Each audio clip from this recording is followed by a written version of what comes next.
Now it's my pleasure to introduce our second local EdTalk speaker.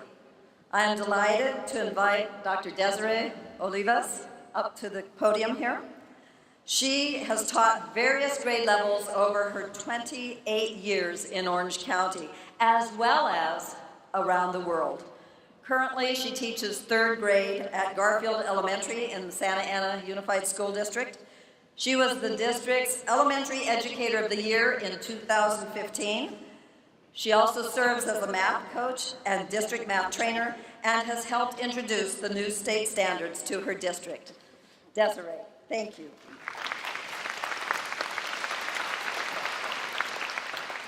Put the timer on here. Just for a little background, I teach English language learners. There we go. In a really inner city school. And the school has been labeled low performing for as long as I've been there. But I always forget that because every year my students do such amazingly clever things. So it's hard to, like, really? These kids are brilliant. So if you look at what I've titled my talk, what are the things I've learned about mathematics? And I want to frame my response using Frank Smith's Essential Conditions for Learning Mathematics. And he proposes these in a book he wrote called The Glass Wall, Why Math Can Seem Difficult. And I share them because they rang true for me in describing what goes on in my classroom. So let's look at them and we'll see how it connects to everything that we do. So everyone can learn math if the mathematics is interesting and comprehensible. There is no fear of mathematics. Inappropriate things aren't learned, and there's sufficient time. So I'm going to start from the beginning. Everyone can learn math. Mathematics is interesting and comprehensible. So how do I keep this interesting and comprehensible? Interesting part isn't so difficult for the little ones, but comprehensible kind of gets sticky. So mathematics is interesting when I hook them in the beginning with what they already know and can do. And it's comprehensible when I allow students to make their own sense of mathematical ideas. So I allow my students to enter the world of mathematics through their own door. I don't lead them through my door. I don't lead them through how to solve a story problem, here are the steps, or follow this procedure to solve for this algorithm. They develop their own strategies. I allow them to experience mathematics because I want them to think like a mathematician. So in the beginning of the school year, this means I provide materials and spaces for children to explore the tools that they may use to make sense of math. And my job at this time is to ask questions, watch, and listen. And I learn how kids think spatially, how language ready they are, and what they already know about math. And most of all, I learn what they're interested in so I can follow their thinking when I'm designing the curriculum. As we move through the year, so there are some pictures of kids exploring. As we move through the year, students develop number concepts at their conceptual level so that the work is differentiated. And they work with and they actively talk about numbers to develop number sense and algebraic thinking. And they solve story problems that are grounded in their academic content so that everything is connected across the curriculum. This is an example of a second, third grade and kindergarten. Let's look at condition number 2. Everyone can learn math if there is no fear of mathematics. And I have found that the fear of math starts quite young.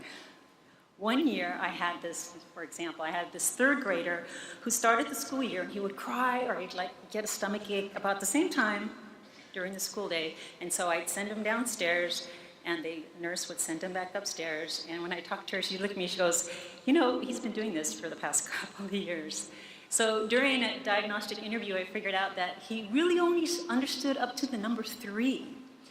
Like he understood 2 and 1 and 1 and 2 and 3 and 0, but if I upped the numbers, he really shut down. So there's this great fear that this little kid had developed even before he got to the 3rd grade, and nobody had picked up on it. So I had to intervene right where he was and get him over his fear of numbers. And I asked his mom to come in and I showed her how to help me and build number concept at home with some activities she can do with him. And I worked on number sense in the classroom, and his peers were great support. It was a great environment for him to get over his fear of numbers. Those kids were great coaches for him. He didn't become this math whiz, but I know he graduated in the 5th grade pretty successfully because he was a bright kid. His mom even came over and thanked me as they left. Got over that hump. Thank you, Ms. Olivas. In working with teachers too, I want to say that I know that teachers are afraid too. We're afraid to let students take agency over the students' learning. There's a fear like they're not going to get it. There's a fear to allow them to intuitively develop math concepts. They may fail. I have to show them the next step, or they may not meet the standard. But I know from experience, because I've been doing this for many years, that apart from the standards, if I believe in my students and I believe in their intuitive knowledge, they will be successful in mathematics and in anything. So I want to encourage you, believe in your students, believe in their intuitive knowledge, believe in the struggle and allow for the struggle, and believe in yourself that you have the intuitive knowledge to bring those kids to the next step.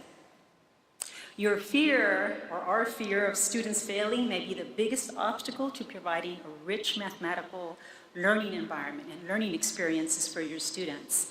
You know, I've learned that the learning experience is in the struggle, and the struggle is in the learning experience. And kids aren't afraid of that struggle once they get used to it. Condition number 3. Everyone can learn math, and inappropriate things aren't learned. So if you think that you are not good at math, you've learned an inappropriate thing. This is something that society erroneously communicates, that some are good at math and many aren't. But we know that promoting a growth mindset, belief that with effort and perseverance, one can get smarter, math is something that all students can learn. So with this thought in mind, students perceive a challenging math problem as an opportunity to stretch their brain, take a risk, and grow. Another inappropriate thing that I've noticed in young mathematicians is the idea that primary math is about getting the right answer. But if I want students to think like a mathematician, I need to help them focus on the process of doing math rather than only on the answers. And the process may take time, and it may be messy. But those boys probably learn more from their crossouts than they did from presenting a perfect poster. Another inappropriate thing that I've observed is that young mathematicians, math is about faster equals better. And this couldn't be further from the truth. So I share with my students that the best mathematicians, the most brilliant mathematicians in the world, spend years and even decades thinking about one problem. So if I allow time for my students to develop understanding of mathematical concepts and relationships on their own, they intuitively create and apply procedures that I once thought I had to teach them. Let's go to condition number 4. Everyone can learn math if there is sufficient time. And I know we struggle with this issue of time. So focus on the big ideas, the important things, the important concepts I need to build, and I do less, and I'll go deeper. So instead of students solving 5 to 10 problems, or more, students just solve 1 or 2 problems that have been carefully selected and that will lead to deep collaborative discussions. So I give up some of my talking, teaching time to my students, and I continue to be amazed by what my students can teach me about mathematics if I just give them the time and the space to do so. There's one little boy. He had different ways to represent his solution as a child with special needs. And the other 2 children, they solved the same problem, totally different approaches to their solution.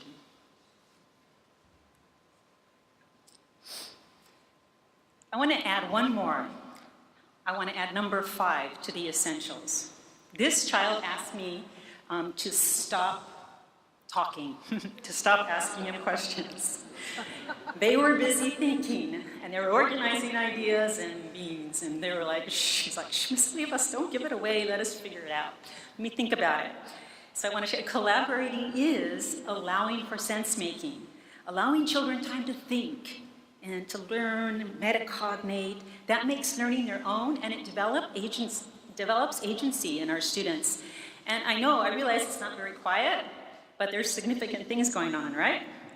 And those things are the kids are rehearsing their learning. They're rehearsing the concepts that I want to get to. And they're rehearsing it with academic language. So my job is to scaffold and to guide them so that they're able to make sense of mathematics, to be precise in their language as well as their calculations, and communicate their mathematical experiences. I was modeling a session of explorations with a group of teachers, and explorations, I just give the children the tools and I don't give them a problem to solve. And then we come back and the kids share what they did with their tools. And the teachers were really encouraged about how the kids were able to express themselves and thought of mathematically appropriate things to do with the tools. Like, whoa, how did you get them there? It doesn't happen overnight, it takes time.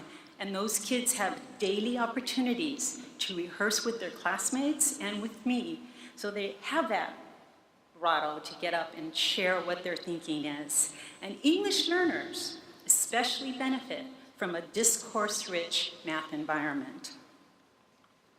So just a few things in closing. Those are about 5 things. We'll come back to them. I asked my students at the end of the school year what they believe about spelling and what they believe about learning math and spelling and writing. So this is the response I collected about what they believed about math. So everyone can learn math, Miss Olivas, if we can count something. Let's see if it comes up. There we go.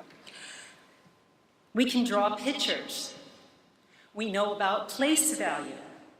You can work with a friend wherever you want in the room. The teacher lets you explain what you're doing. We can use math tools. We can be creative.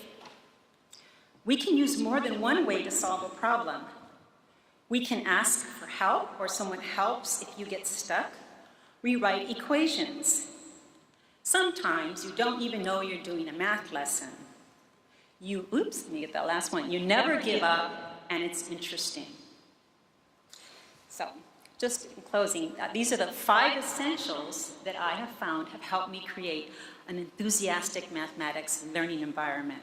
However, success in math or any content area is a growth mindset that I help launch in the primary grades. And I know that for all of us as learners and teachers, if there are, meaningful connections being made, if there's struggles and messes occurring, if there's sufficient learning time and sufficient talk time, then we're all learning significant and important things. Thank you.